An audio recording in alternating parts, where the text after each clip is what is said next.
Hello everyone and welcome back to our channel. Today we are diving into the details of our very first potential tropical cyclone of this hurricane season. It has now been designated as O1L. Let's get right into the latest updates. As you can see here, the latest satellite imagery. There's not a lot of convection near the center of circulation, not a lot of cloudiness, but off to the north near Louisiana and moving into Texas now, there is a lot more thunderstorm activity where they're going to be having heavy rains, especially near Corpus Christi, between Corpus Christi and the Brownsville area, where you could see 5 to 8 inches of rain is possible. Let's get right into this update. Let's talk a little bit about just how much rain that we're going to have. Just because this isn't a tropical storm or a hurricane doesn't mean there will not be impacts. Just because it's sprawled out and very stretched out does not mean there will not be any impacts at all. The biggest impacts again are going to be the heaviest rain.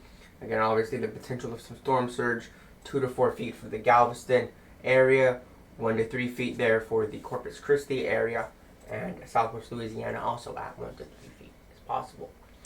So taking a look at the HWRF model, just going to go by and look at all the models one by one and just sort of look at what we're going to deal with. This is just the overall intensity with this. Again, I do not expect this to become a big event. This will not be very strong. Don't really expect it to get any stronger than 45 miles an hour. It has struggled and struggled and struggled to produce any kind of convection, as you can see here clearly from this satellite imagery right here.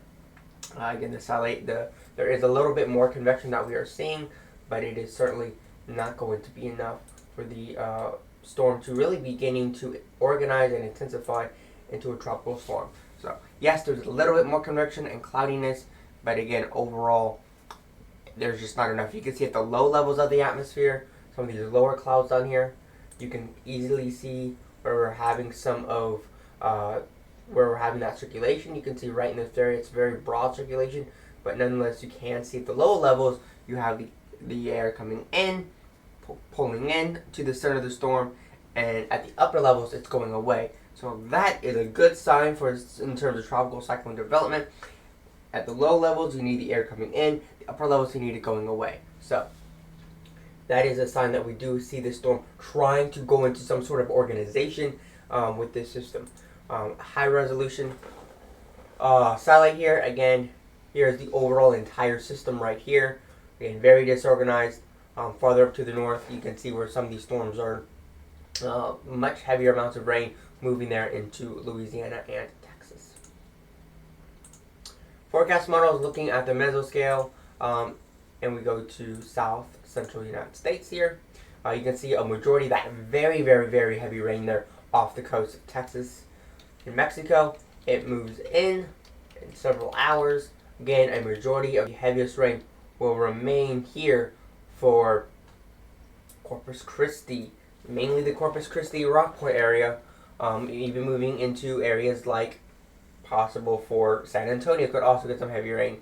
Areas east of that, it does not appear that the heavy rain bands will actually make it anywhere really east of that. So good news for the Houston metro area, and Louisiana will not be seeing a big flood event. Now this is just from this one specific model. Other models show different things, and we're going to talk about what all the models are in fact indicating.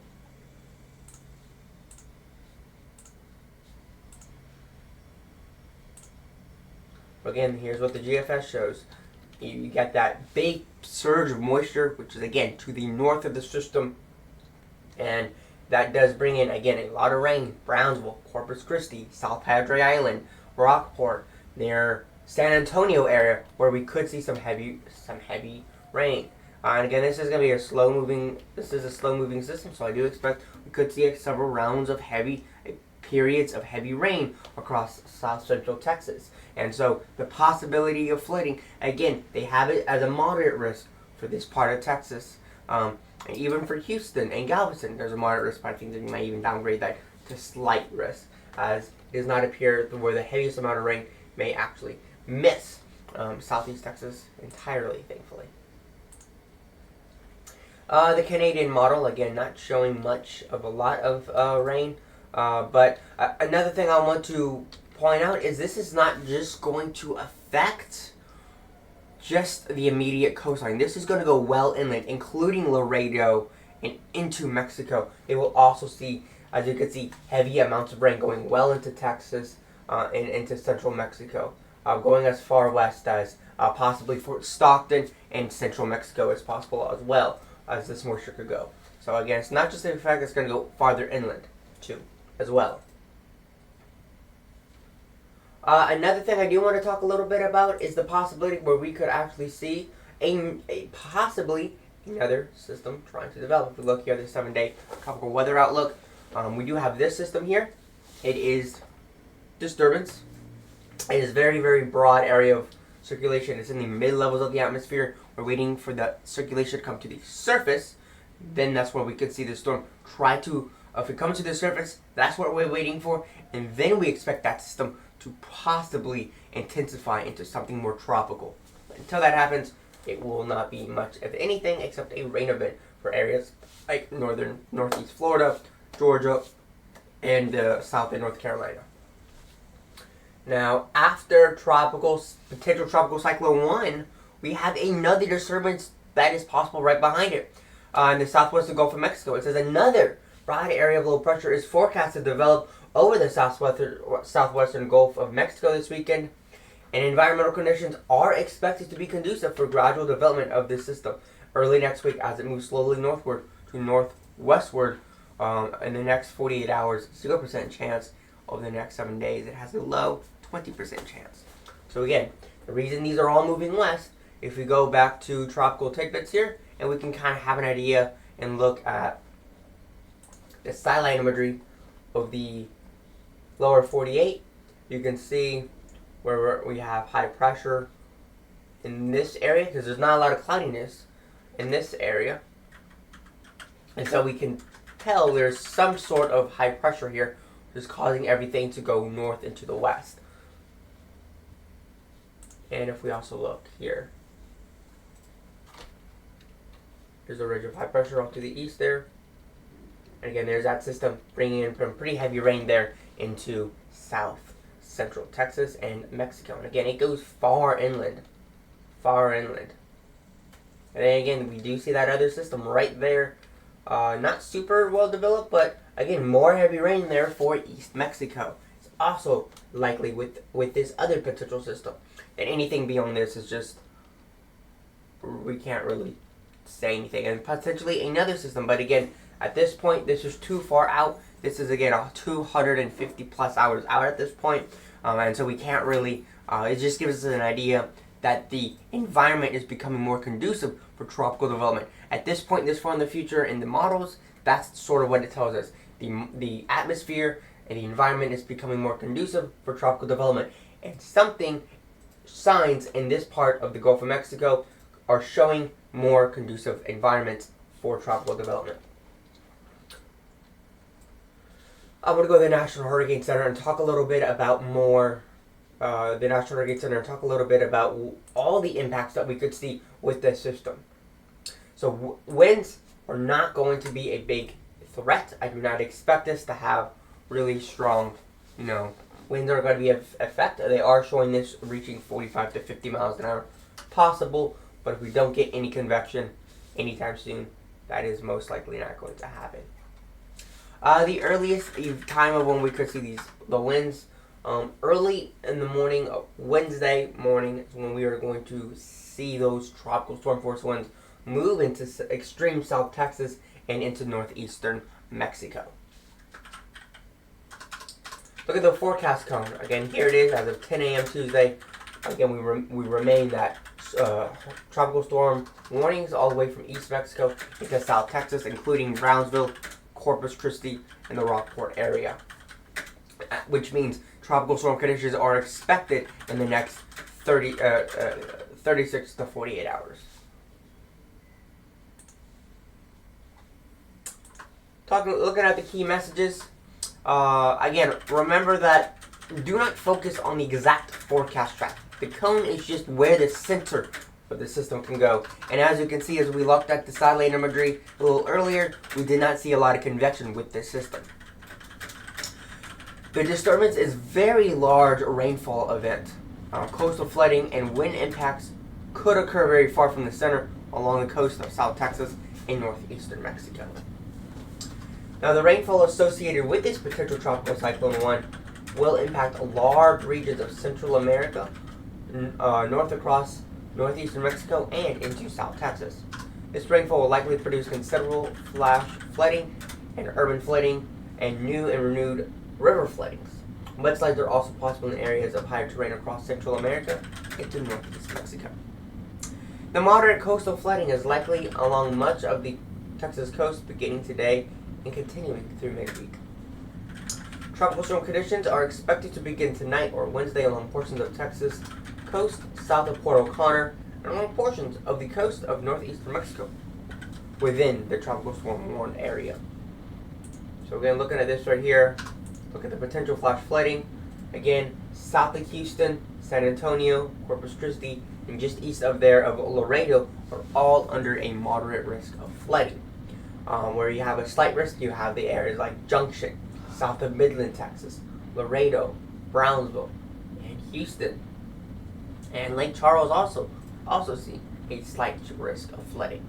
From what we're seeing right now, the chance of seeing flooding for Houston based on models is not very, and even here, not seeing looking like 1 to 2 inches of rain for Houston, 1 inch or so north of Houston, north of I-10, Conroe, Huntsville, areas like that north of I-10. So that's kind of what we're looking at here with the flooding risk. But when you look at Corpus Christi, you could see 4 to 6 inches of rain in Corpus Christi. Corpus Christi including those other areas surrounding Corpus Christi in the outskirts of the city. Some areas could see 6 to 8 inches of rain in some isolated pockets. I cannot rule that out either. So that's also a potential possibility.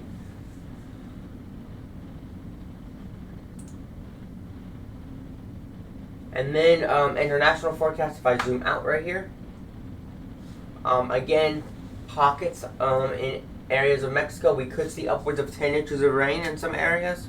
And especially El Salvador, seems like El Salvador, Honduras, Nicaragua will see the biggest amounts of heaviest rain with a lot of tropical moisture over there right now, where they are expected and could see upwards of 16 to 20 inches of rain,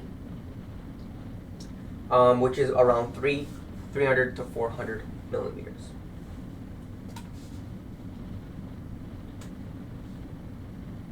And the last little bit I want to talk about is the storm surge. There is a possibility of storm surge that we could also see with this system as well, 2 to 4 feet, anywhere from Sargent all the way up to Sabine Pass, Texas, and then 1 to 3 feet all the way to the Cameron Parish line. And as far south, all the way down to the mouth of the Rio Grande, we could also see 1 to 3 feet. So all the way from, Mexico all the way into south central Louisiana, we could see storm surge. Now this is not going to be catastrophic storm surge. Obviously, we're not going to see, 10, 15, 20 foot storm surge like we saw with Hurricane Ike in 2008 or anything like that, or Harvey in 2017. Again, this is not even a named storm. It's very, very disorganized. But again, the threat remains. The threat remains there. And I do want to point out that the rain is going to be the biggest threat with this system. Absolutely. So again, looking at some other models here, including the Icon model and the NavGem, do want to point out that, again, some of the heaviest rain will be most likely due to just the coastline, where they'll see the heaviest amount of rain. So the good news does appear that, again, southeast Texas and Louisiana will spare the heaviest amount of rain. Louisiana in the past has been hit, endlessly, especially in 2020, with like 4 or 5 tropical systems that made landfall in Louisiana. It was just absolutely merciless. So that's something we're looking at there, and then we look at the NavGem, as they're also showing a little bit of rain, but again, they're showing a lot less rain. Nothing too crazy. I do want to look at see just in terms of precipitation moisture, just over a 24-hour period, what they're showing for maximum accumulations. As you can see right through here in this area, they're showing 3, 4, 5, Looks like some areas are seeing 6 to 7 inches of rain right through south of Corpus Christi. Now if we look at total accumulations,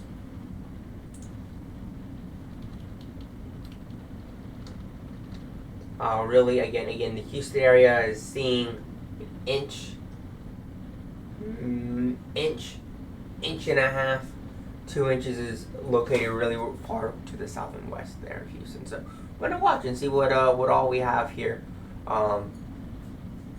with this system. So that's really gonna be it for today. I wanted to just get that quick update on this tropical system. There's not a lot going on right now. There's a big surge of moisture. We're seeing a little bit of change and a little bit more of convection a little bit, but overall it's not a lot. We still see very minimal amount of convection. There's a little bit more cloudiness, but the thing is going to be looking for the deep thunderstorm activity, the deep convection, staying at the center of the storm, which is really going to allow the storm to develop and to actually work. If we get more convection, we get more thunderstorm activity, the storm is going to grow, it's going to intensify and strengthen, and then that's when we'll be able to see a named storm like Tropical Cyclone Alberto. Right, but as of right now, we don't have a closed low at the low levels of the atmosphere still open. We do not have enough convection, and we do not have the structure for it to be considered a tropical depression, even or tropical storm. If it had that, it would be named Tropical Storm Alberto.